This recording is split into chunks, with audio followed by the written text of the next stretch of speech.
I'm a math teacher. I Okay, teach middle school math. nice. So do you do you teach at like American international schools kind of thing or?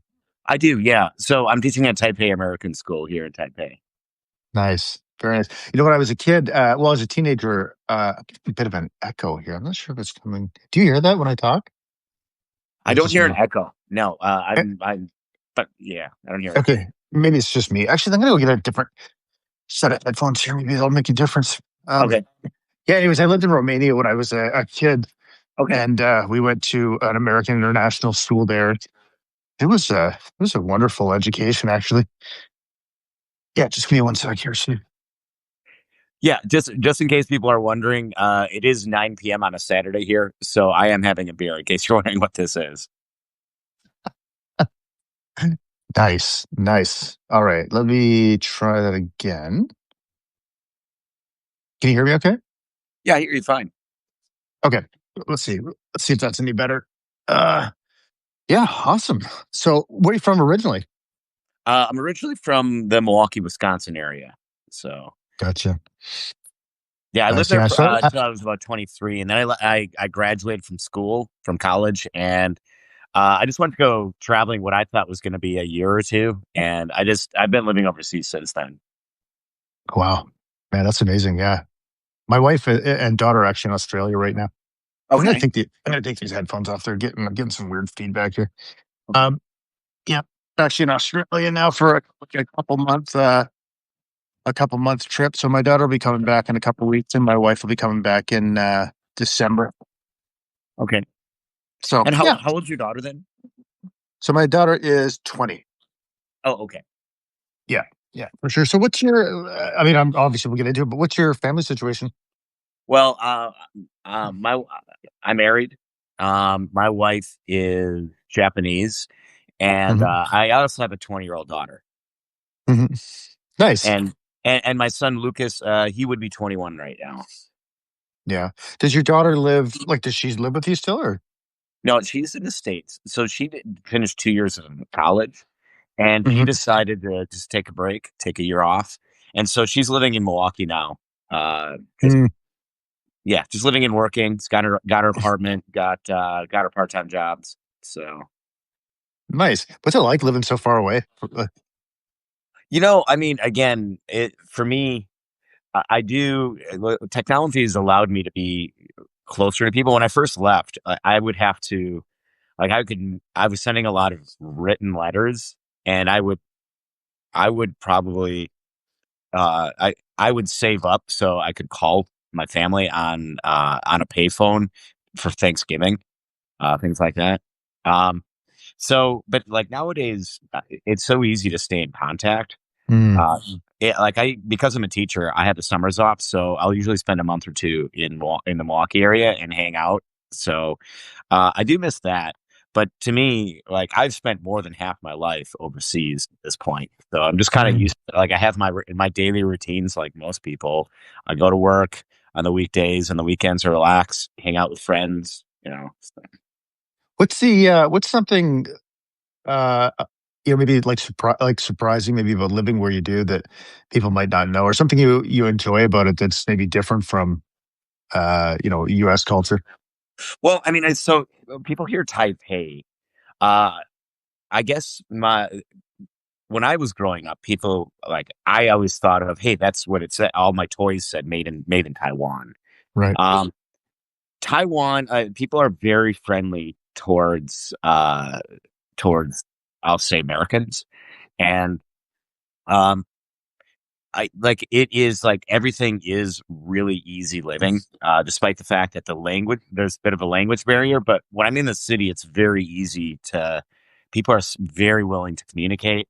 They're very friendly and helpful. And yeah, so I think that's one of the things. I even had friends who visited me who from when I lived in Japan, they visited me and they were surprised that it wasn't all just big tall buildings that like the neighborhood it's just some houses and then maybe a few apartment buildings and a lot of shops and whatnot. It's very walkable. Mm. Now you're in Toronto, is that right? Like Ontario. Yeah, yeah. So I live in London, Ontario. So it's basically halfway between Toronto and Detroit, actually. Gotcha. Yeah. Yeah. So thankfully, it's the southernmost part of Canada. So actually, further south than Milwaukee, that's for sure. So Yeah. Okay. it's funny how many Americans have how many Americans I talk to have no idea that there's like this vast swaths of the United States that are like significantly further north than where I live.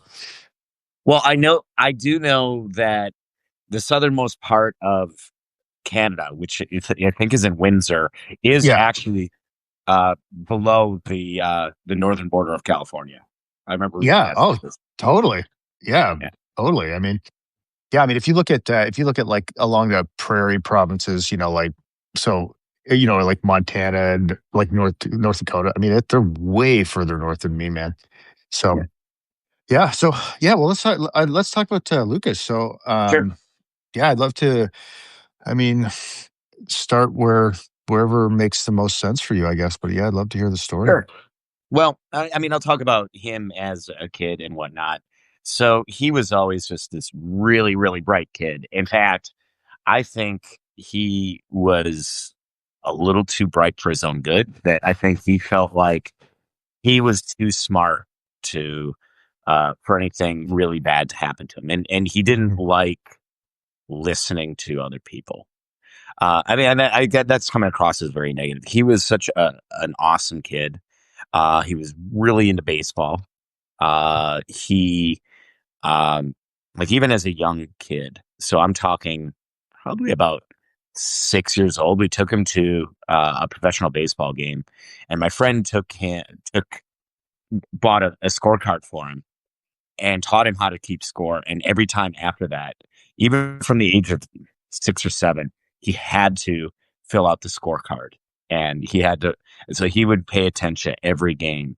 And so when we would be at my parents' house in the States, he would want to watch every game live.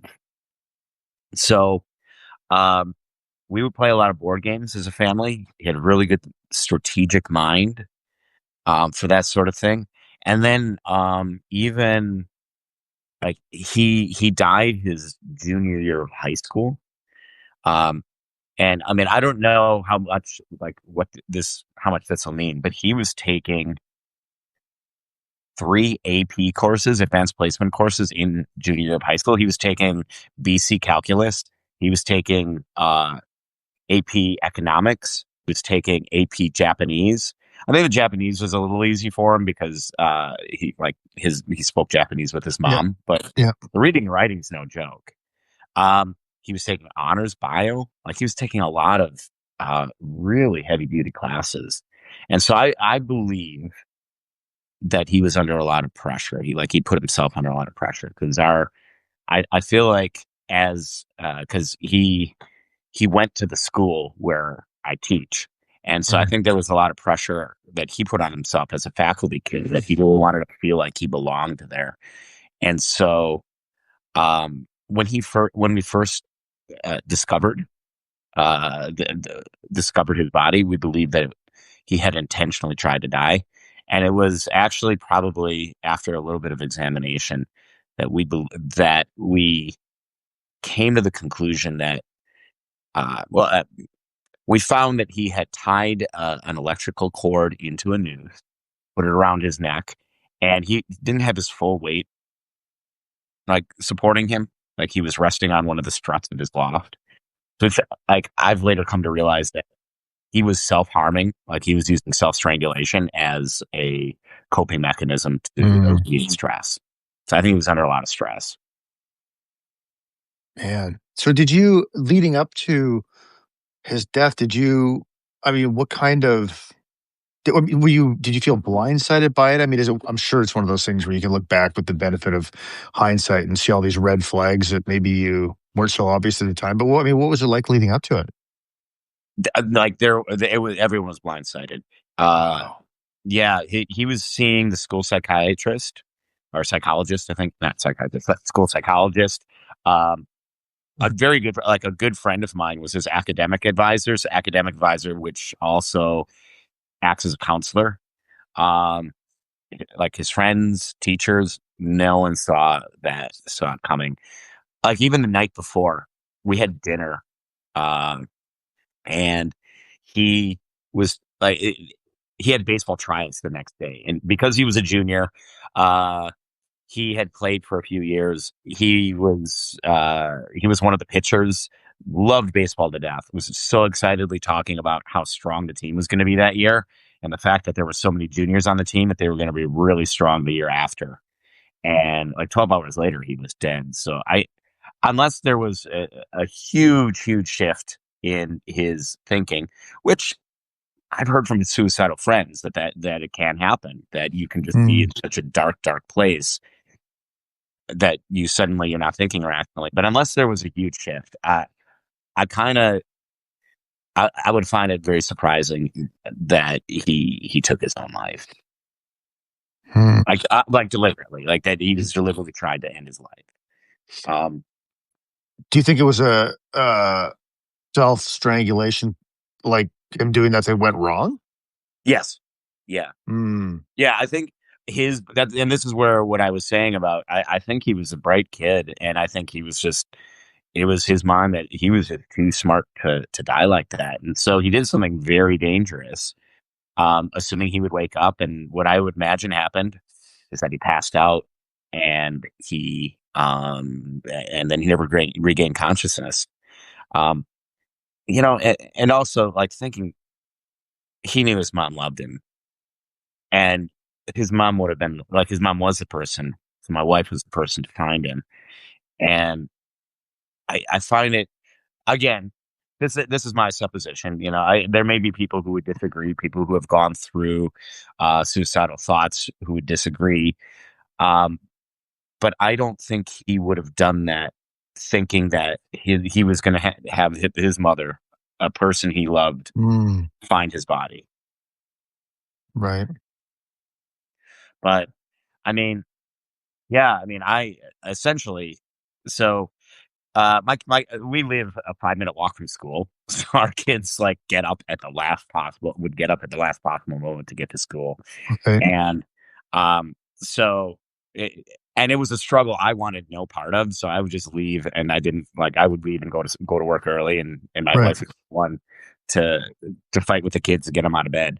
And for me personally, I was like, just I would make them get up earlier and just make Right. them move around, but I wasn't willing to do that. So she at like I got the phone call just as I was about to start homeroom with my sixth grade students, Oh my god. and it's not like her to call me at work, and it was it sounded like she was laughing into the phone hysterically.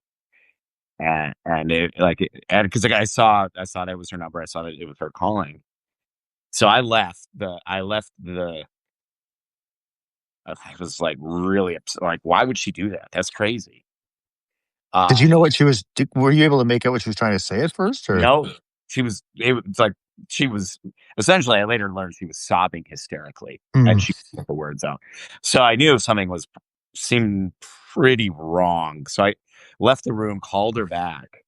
And as I was doing that, I was looking for someone to talk to because I sensed something was wrong. And then she said, Lucas is dead.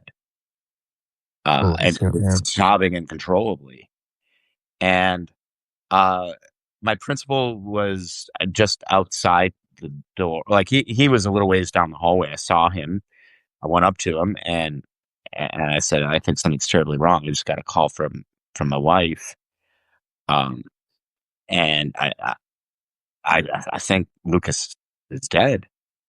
And again, it's one of those things. Someone tells you, I think this terrible, terrible thing happened. His next natural question was like, "What do you mean you think your son is Mm. dead?" And it was one of those moments where it's like, just don't make me say it. Don't make me say it. I paused and I said, Lucas is dead. And so we went into someone's like an office, which happened to be the middle school psychologist's office. Closed the door, and And are you still on the phone with your wife at this point? I think by this point, no, I Okay. think I can't honestly say, but I think by this Right. point, I was no longer on the phone with her. So we got things going. Um, he is also a math teacher, so he took over my homeroom in my class. I went to the office. The associate principal drove me home, and like I said, I live a 5 minute walk away. Uh, but everyone, um, everyone was very insistent that I not walk home, Mm, and so, and again, the associate principal, he's a real fix it type guy. He's a take charge. He's been in Taiwan for decades. mm, Spoke good enough Chinese that he could communicate with people. And he drove me to my house, and my wife had already cut Lucas down, and he was, he had the marks around his neck from the electrical cord, and I mean, yeah, I mean he'd been dead a while because like his body was very stiff. mm, Uh, But it was one of those things, like, even seeing that, I'm like, okay, well, he's going to be fine. They'll revive him. He'll be okay. And then the paramedics came, because they had called the paramedics as we were on our way. And I just remember my associate principal saying, yeah, sorry, mate. He said there's nothing they can do for him. And yeah, I was just numb, just sitting there with like, what do I do? What do we do? Um, and just waiting, sitting and waiting for the police, waiting for them to investigate, look at his body, take his body away in our house, um, for hours, felt like. man. And, so then we have an occupational therapist who came and sat with me and kind of talked with me and whatnot. My associate principal just kind of took charge. He was dealing with the police, dealing with the the paramedics. Um, and while I was just sitting there in our house, I called a friend of mine in the States and just told him, like, 'cause I just needed to talk to someone. It was someone, and I felt like I thought we had talked for a long time. Um, but as it turned out, like I looked at the phone records. I talked to him for like maybe 7 minutes. Mm, Um, but he agreed that he would kind of spread the word amongst my friends. Uh, I did tell him to wait until I had talked to my parents, and I just wasn't ready for those phone calls at that time because I was probably about 8 or 9 in the morning by that time, which would have been maybe 8 p.m. or 7 p.m. mm, in Milwaukee. So I just like there's no way I can do this now. mm. So we eventually had to go to the coroner. We went to the coroner. We then eventually went to a funeral home, talked to a funeral home to make arrangements for his service. And while we were waiting to identify the body, uh, I got like an email notification that my son had been withdrawn from school, which felt Yeah. was very callous.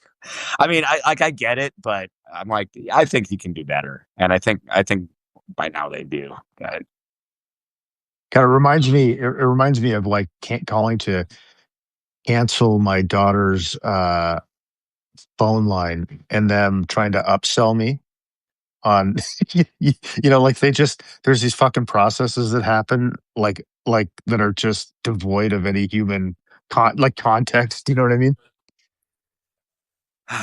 yeah, that sounds awful. I mean, like anything, like losing a child is awful.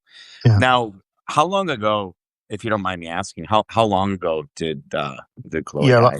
yeah, so 2.5 years ago. What about Lucas? Was this about 4 or 5 years ago? Yeah, it was close to, yeah, about 4.5 years ago. Yeah. And like it's gotten like it's kind of normalized at this point where I feel like I can talk about it without without breaking up, but it took a while. Like even now, um, we have like assemblies and we have teachers speaking to students. And I've talked to the students about it a couple times. Like I've told the story and I basically say, look, keep an eye out for your friends. Like keep an eye on, make sure your friends are doing all right. Be kind to each other. Don't like, don't do mean shit online. And Mm, so I really want that messaging about how we can do a lot better. We can be nicer. I mean, one thing that um, we did do, we got taken into the central admin to talk about the messaging we would send out to the community. And there were mm, two messages they offered us. One was there's been an accident. You may have heard rumors. Those rumors aren't true. Or rumors are never helpful. Don't spread rumors. Like essentially just really not admitting that it was a suicide mm, or that it was an intent that it was the person like that Lucas died by his own hand. And then the other messaging was there's been a suicide.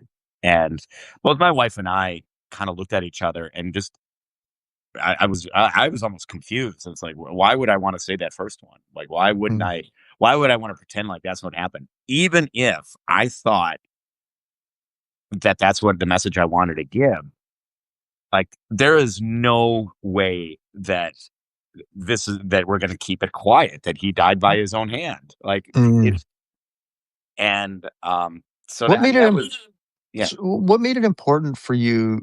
Like you sound very adamant. Like you were very, Yeah. adamant about that. What made you feel? Like what made you feel that way? Do you think? I you know, I've I've never felt like trying to cover something that up has ever been a good idea.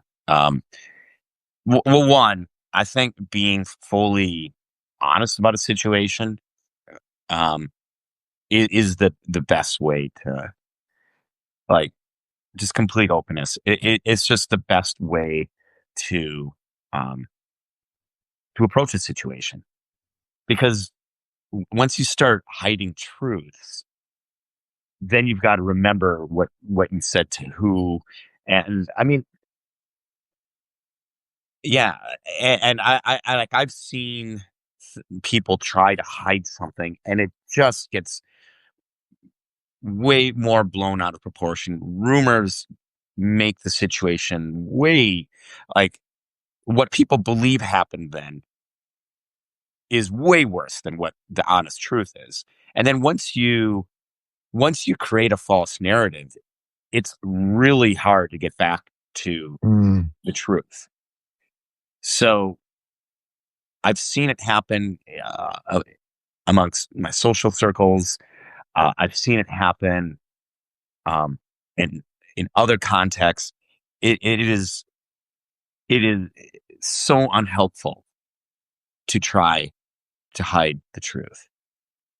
Um, as an example, there have been a few student deaths at our school, and um, one by suicide, one where there, and then another where there was clearly not openness, and like this is after the fact, mm, and it's really only confirmed that how harmful it was to the people involved, how harmful it was to the students' uh, circle of friends who couldn't do their own healing, how harmful it was to the student's sibling. That like it's only really confirmed, and I had so many people afterwards say that they'd gained a real appreciation for our openness mm, uh, mm. for that reason, to allow healing amongst the whole community. Did you? I mean, I guess where was your daughter living at the time, and what were Yeah, your what were your considerations? I mean, what was telling her like? I mean, other than absolutely fucking horrible, but I mean, but yeah. when you thought about being open, how did you factor in any potential social implications for her? like being. Yeah. I so shortly after we had the messaging, then they're like, okay, let's get Tia in here. Tia's my daughter's name. Yeah. And um I was just sitting there thinking, like, she's in class right now. Has no idea what our day's been like and what she's in store for So she had no idea anything had happened at this point. at that point. No. Okay. So in Wow. fact, I've since talked to her about it. Um and um first of all, like I said, Lucas was seeing a school psychologist. He was talking with her regularly. Um, I, I don't remember if she was actually there when we told Tia.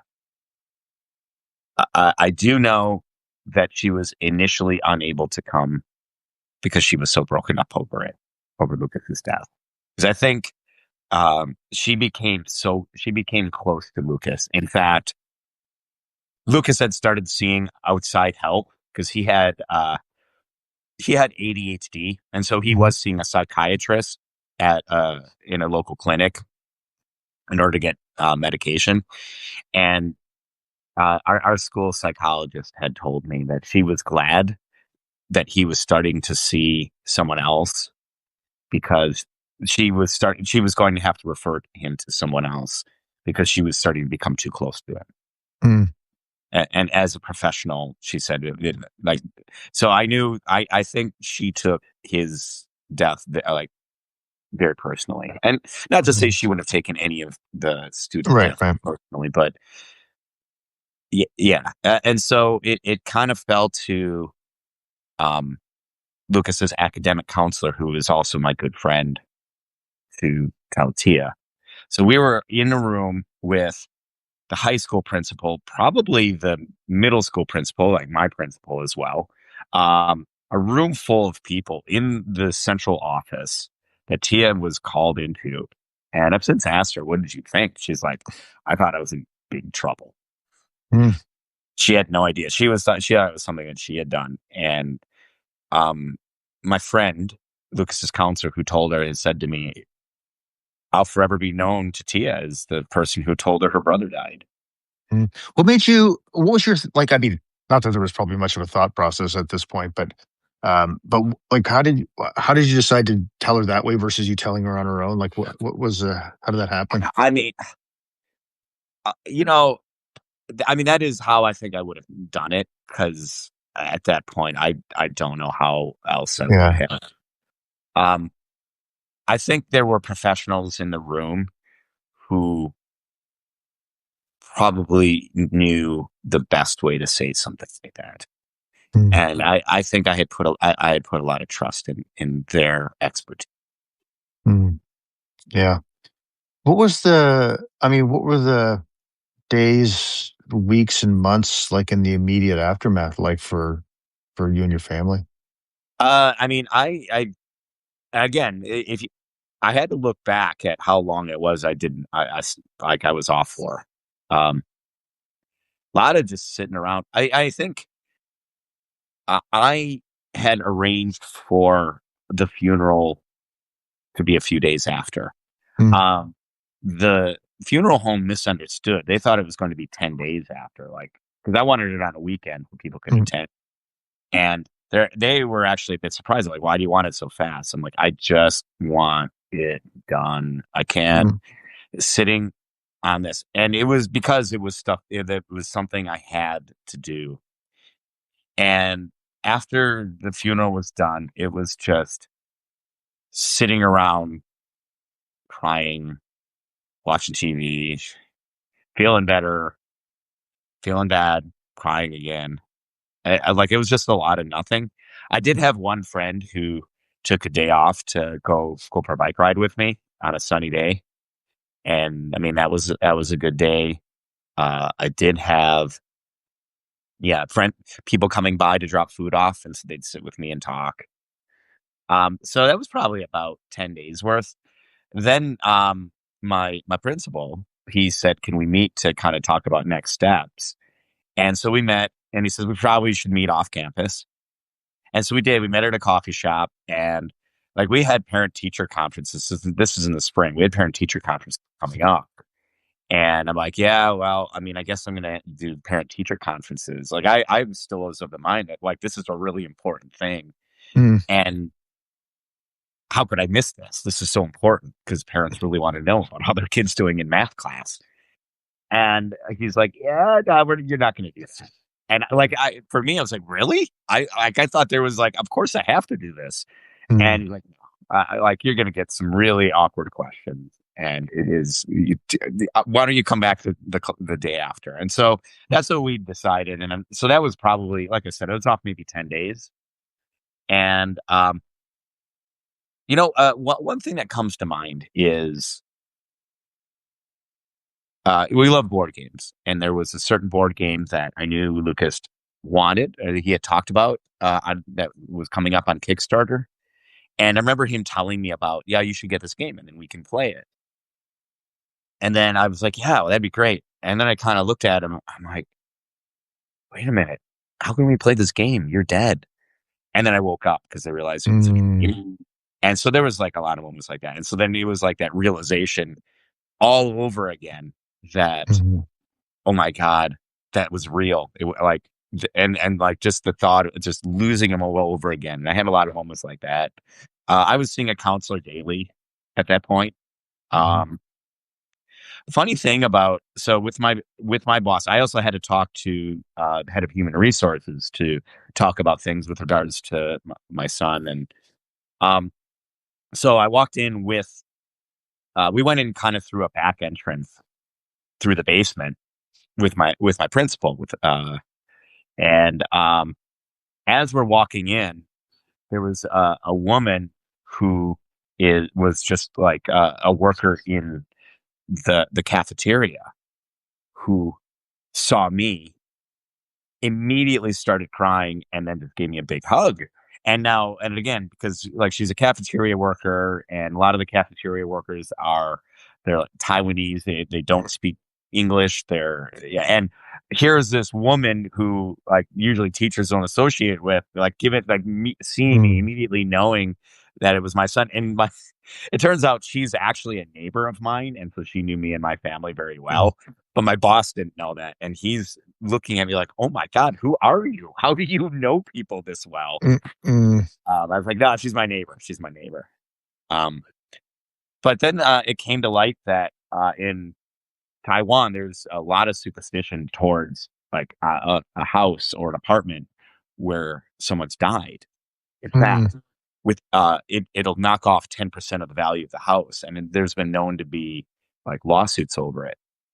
And so my head of HR, she like agreed to kind of be with us to talk to our landlord to kind of make sure we didn't get sued.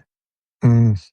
Wow. Um, and to my landlord's credit, he's like a really nice guy. He like his first question was like, "Oh, how are you doing? Are you guys all right?" Yeah, yeah. Yeah. What was it? I mean, what's it like? I mean, this is probably pretty common, I think, when somebody dies in this way, and when a child dies in this way. And I know something I wrestled with. Maybe, I mean, probably still do wrestle with it, but like realizing that. I mean, Chloe was 19 when she died, but um, I was just realizing like how much of her life I actually did not know, like what was really Yeah. going on. Because for in her case, she lied about all kinds of things, like for like reasons that I can understand if I actually try to put myself in her shoes. But like I mean, knowing that maybe your son wasn't doing these types of things to try to cope with some of the stress. I mean, how's it been for you to, I don't know, just process through that? Like that he had all this, they had these stuff going on that you didn't know about, and do you ever feel any guilt about that, or? I mean, yeah. I mean, I felt like well, I should have known, but like I've heard someone say to me, like, you can do the best that you can, Yeah, what you had at the time, yeah, and I, yeah. I mean, there's definitely been a lot of guilt. Like for the most part, we got along well, but there was always conflict. There's going to be conflict between teenage children and their parents. sure. And of course, and then, like I said, he was a very bright kid, but he I don't think he was to the point where he valued experience, life experience yet, and Mhm. and so I think he thought he knew better than me and his mother, and I again being in the position that I am, I think I have like I never sought out students. I actually had people who, um, his friends who sought me out to talk to me, or like they sent Mhm. me emails, and so um, I was able to hear a lot of great things about him. I learned about the music he liked, and it was really nice to hear that he was still loved the music that I introduced him to, stuff from my college age. Like, uh, I think he was really into Weezer, Green Day, like those kinds of bands that I loved from college, and um, so like maybe early mid '90s, kind of grunge or alt rock. Oh yeah. And then, of course, I learned a little bit more about some of the other songs and things that he liked. And, one thing I didn't know, um, at his funeral, like they were playing some terrible song, like some really terrible, like version of Amazing Grace. And I'm like, I can't take this anymore. And so I got my phone out and I found it's a song, Somewhere Over the Rainbow by, I can't remember Is that Izzy, is he like that Hawaiian guy? the Hawaiian guy. Yeah. Yeah, Uh, he's dead I, actually. Yeah. And I so I started playing that at his funeral, and then I learned later that that was one of his like, that he really liked that song, and I didn't know Mm, that, and so I thought that was that like, I felt really good reading about this from his friends. They like, one of his like, he was always on Discord, like, chatting with mhm, friends, and so, uh one of his friends invited me to a like, or actually she shared screenshots from like quotes from Lucas mm, and quotes and things that they would say. They shared like his thoughts on how he felt about my wife and I as parents. So, mm, I mean, I thought that there were people in the community that were very kind towards him and very like people sharing anecdotes from even from middle school, like kids who knew him in middle school sharing anecdotes. And so these, of course, were kids that I taught because I knew them as well. So having that, like, them had easy access to contacting me because I'm Mr. Sorensen who mm, taught them math in sixth grade, so that they can just search an Outlook for my email address. yeah, uh, that was helpful. Um, I think like, of course, there's going to be so much about him that I'll never know, yeah. I guess. Um, but at this point, I feel like I think I've got what most of what I need. Mm, But at the same time, I generally feel like I'm in a good mood. I feel like I've been pretty good. But man, I I got my moments, and like every day, like I get emotional enough to start crying, like over his death. And mm, it can be like I'm hearing a really happy song and I'm in a good mood, and then suddenly it's like I get short circuited, mm. and I then suddenly miss Lucas to an amazing degree. And it's hard to explain because I can be in the best mood and it flips within seconds. Yeah. Yeah, I think I I don't know about you, but I think for me, like, that knowing that, like, seeing how unpredictable grief is and knowing that we'll be grieving fathers, like, for the rest of our life. It doesn't mean our lives are ruined or anything like that, but, I mean, that's always gonna be a role in our life, and I think for me, sometimes it's, like, it's just so fucking tiring, like, knowing that there's always gonna be another one. There's always gonna be another wave of grief at some point. Like, like it's you don't know when it's gonna happen, you don't know how intense it's gonna be, but it's like it's coming at some point. And sometimes I just find the idea of accepting that exhausting, or sometimes I feel like I resisted a little bit, but yeah, it's just part of the journey. I mean, I'd love to ask you, I mean, like every parent imagines, in our sitting alone, imagine what it would be like to lose a kid, man. I mean, it's our fucking worst nightmare, Yeah. obviously. Like, and So, I think we play through like trying to imagine finding out, the moment of finding out and all that. But I'm Yeah. I'm curious. I mean, how's it been? I don't know, man. Like, has it been different than you imagined, or like, I mean, if you're trying to like this, and it's such a huge, complicated experience. But I mean, what are some things about maybe the grieving process that have been really surprising for you? Okay, so well, like as I've mentioned, I teach at the school he went.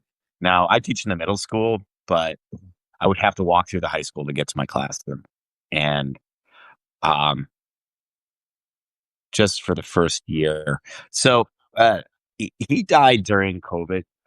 Well, not during COVID lockdown, but it was off and on. But he died, and then there was a lot of restrictions, even in Taiwan, Mm, and so um, I was isolated. I mean, we were isolated anyway, so I was eating lunch in my classroom. But I would bring my lunch every day, and I wouldn't leave my classroom except to go to the bathroom, and I would lock. I would put the blinds over the windows of the door, and I would lock the doors, and I would just sit in my classroom if I wasn't teaching.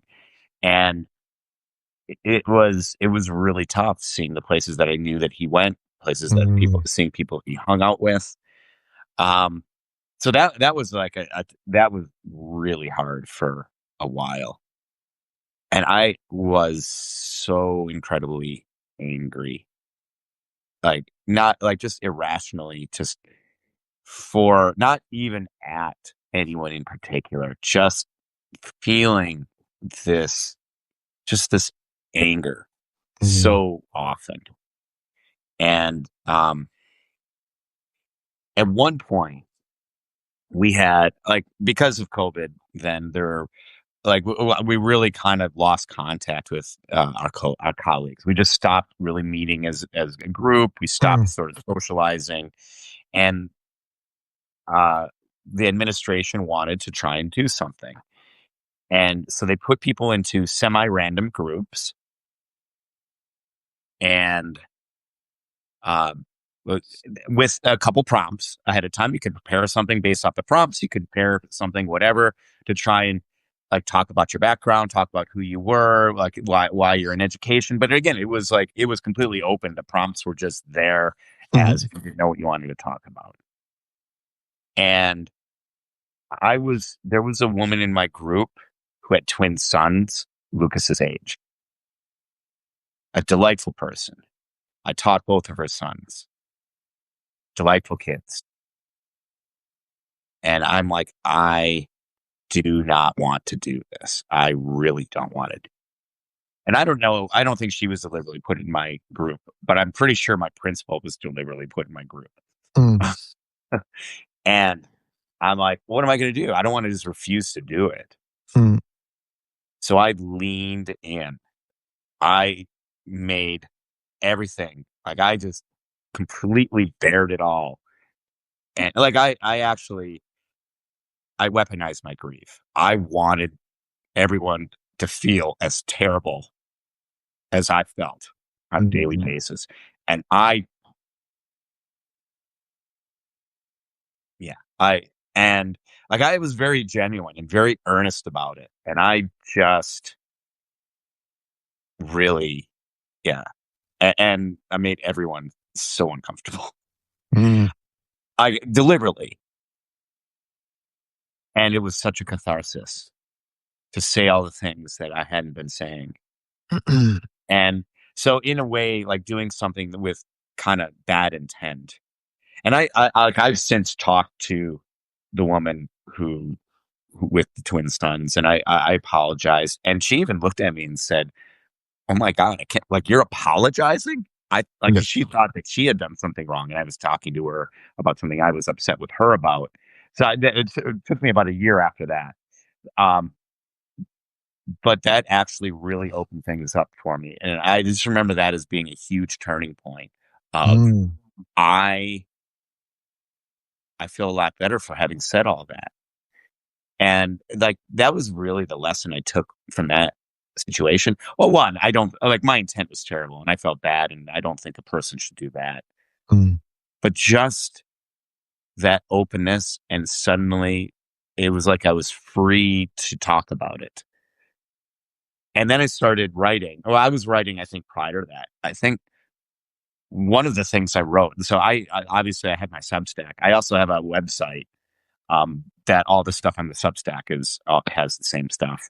Mm. I started writing that, and like years ago, shortly after Lucas died, and then I only started publishing it about a year and a half ago.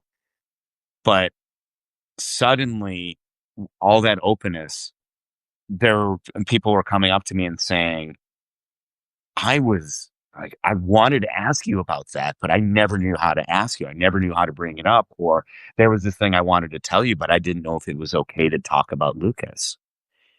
And I mean, I know not everyone has that in their lives, but like in my experience, like I've been lucky to have people who have appreciated it. Oh man, what is your? What would you? I think that's such a common. I mean, if, at least in my experience, and Yeah. I've heard it from other people, is you know, is you one of the things that makes dealing with the loss of a loved one so I think makes it even worse is the way people react or don't react or whatever. Like, just again, no one knows what to say. I mean, what do you want people to know about that? Because I tend to tell people, if you're just curious, just like err on the side of fucking asking, because I would like to talk about the most important loss of my life. And if I don't feel like talking about it, I'll tell you. It's fine. It's not a big deal. But like I always tell people, like err on the side of like reaching out or asking. But I'm curious what your perspective is. I mean, for me, it would be. For me, yeah. Um, but I think I don't know if I don't know if that's the case for everyone. Like Sure. my wife certainly not.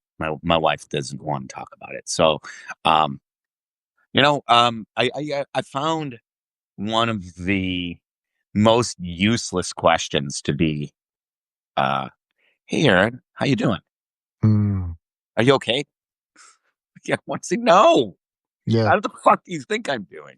Right. But again, I recognize that it's a person doesn't know what to say, Mm, uh, and people wanted to open up to me, and I think there were probably about excuse me about 3 or 4 people who I really did open up to, and um, I think maybe "Are you okay?" is not useful, but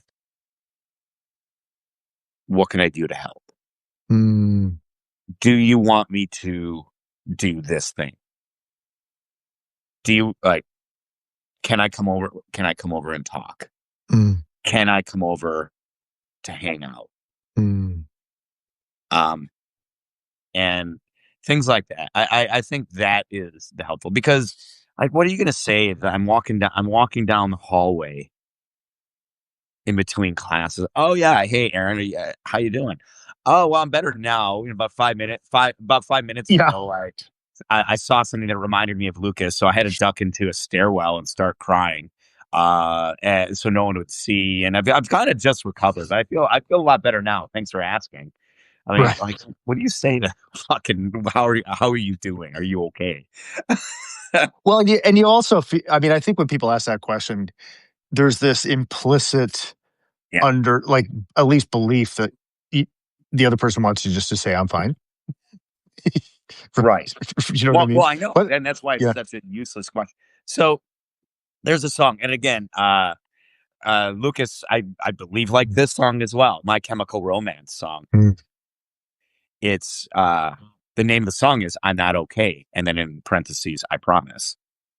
So, like, presumably, it's like if you listen to the lyrics, it's uh, an answer to a question like, "Hey, are you okay?" or "How you doing?" mhm, I'm not okay. I promise.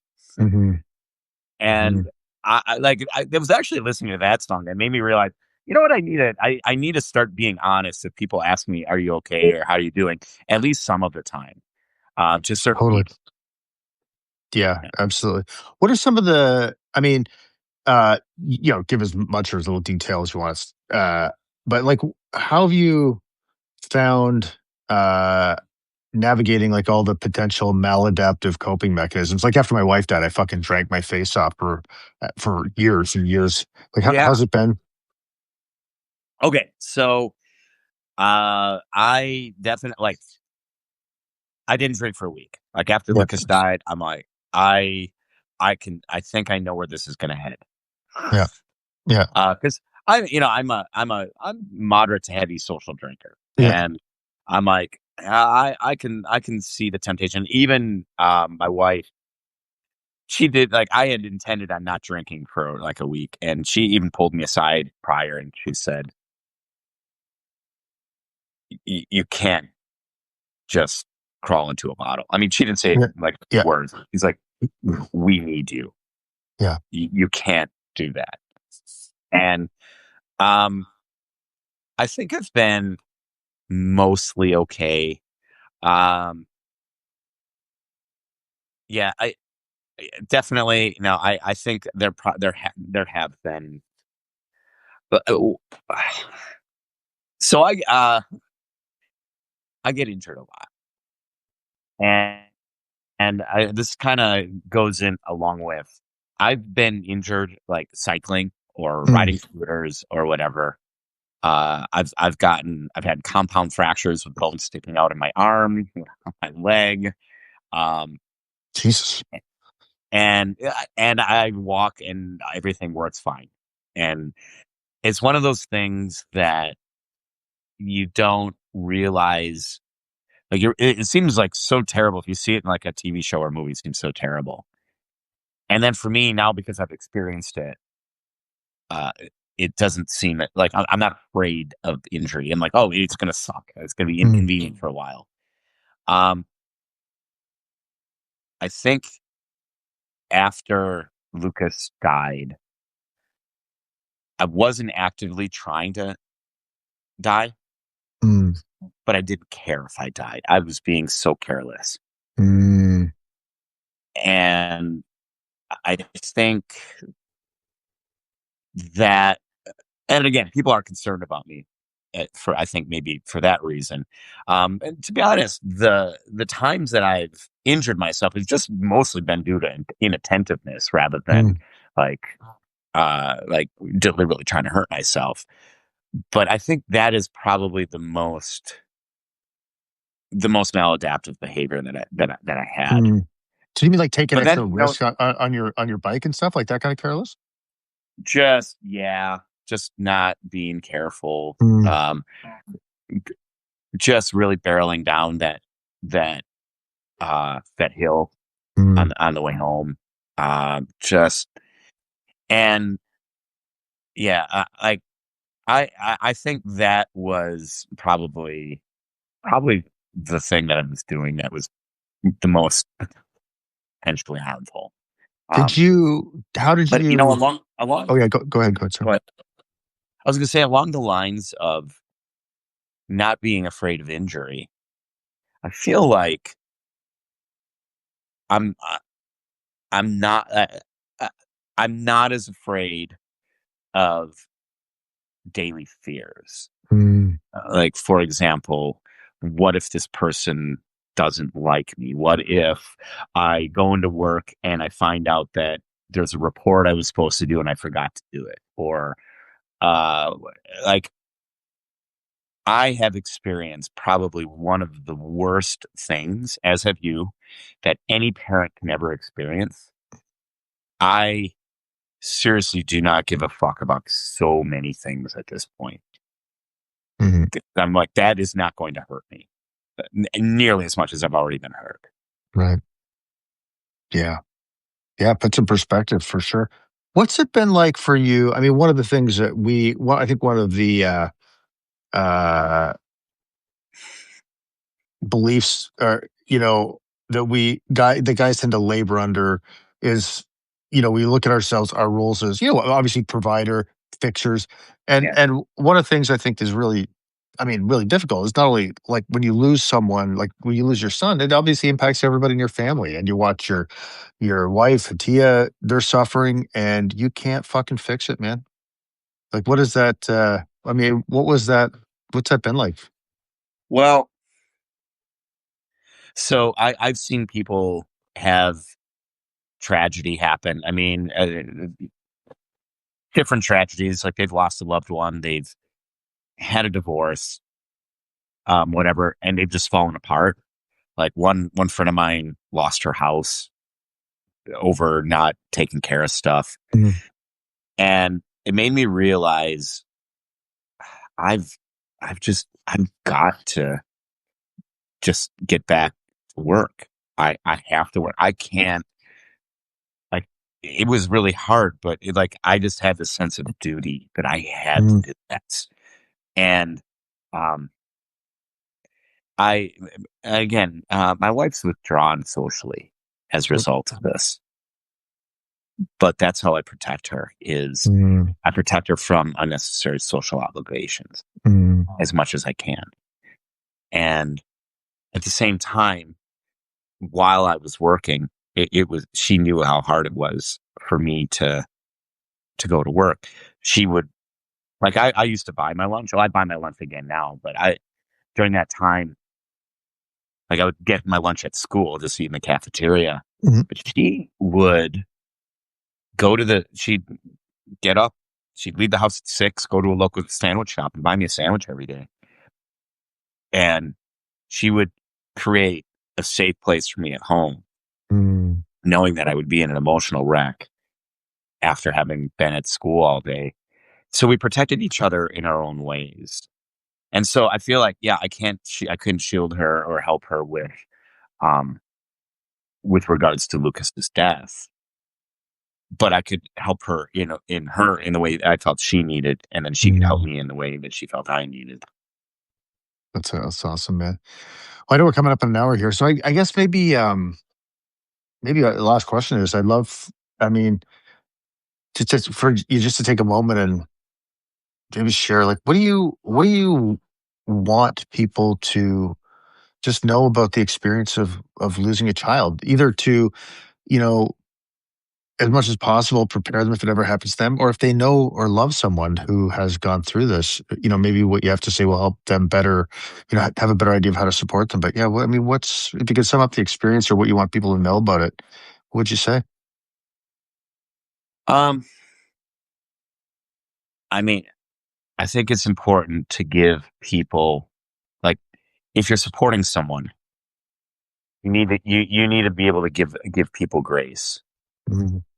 And one of the most important things that one friend of mine did is she just sat and she listened to me. Um, we had a shared prep period, like we taught the same class, and she was like basically prepping all my class. And not only was she prepping my classes for me, she was taking this prep period where she could have been doing work and sitting with me and just listening to me. And I think just be there for a person, just talk, cry, sit, and take that time. It was so important to me, and I'm so grateful to her for that.